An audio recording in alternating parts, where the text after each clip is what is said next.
V poslednom čase sa na Instagrame, TikToku alebo proste aj na YouTube objavujú Italian brainroty a ja by som sa v tomto videjku tejto téme chcel akože trošku povenovať. A v prvom rade by som chcel vedieť, že vlastne v čom v týchto ako keby veciach ide, lebo to sú obrázky generované AI a akože ja tomu absolútne nechápem, lebo niekto, kto akože tieto obrázky vytvoril, alebo proste tieto Italian brainrot animals, musel mať strašne veľa voľného času,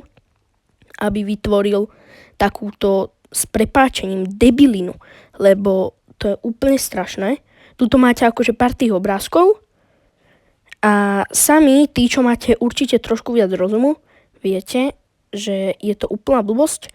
a môj názor je na to, že je to úplne strašné a niekto, kto to urobil, musel mať tak veľa voľného času, že nevedel, čo s ním. Takže ľudia, dajte odber a už takéto veci nikdy nechcem vidieť.